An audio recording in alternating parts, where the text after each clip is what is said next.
not find somebody who did it right. You're all reading it wrong. We're going to read carefully. Read. It's a rectangular block.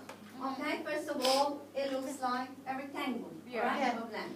Surrounded by a fence on 3 sides. Just 3, yeah? Only 3. Yes. 2, 3 sides. Yeah.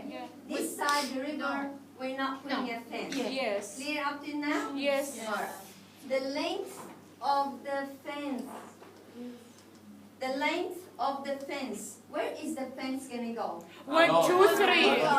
The length of the fence is 153. Can one person, put your hand up if you know, tell me what is the 153 representing here? The length of the fence. The 3 sides. Thank you. The 3 sides. Division? The length of the 3 sides is 1. So what's another word? T. So you mixed up with the word with the length and the perimeter. The length of the fence is 153. So this time you are given the fence. You are given the perimeter. They're asking you what is the length of the block. I want this L. Only the I'm going to give you a hint. It's algebra. No, just only the name. Alright? Alright, so 153 is actually equal to what? The length.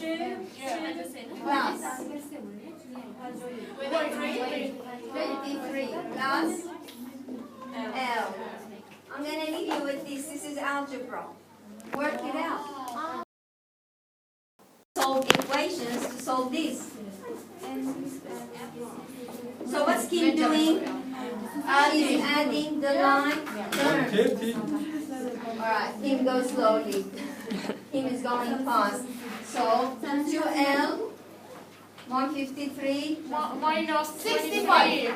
Okay, so 153 take away 23 and L would be 65 on that. So you needed to know how to do some algebra before you solve this question.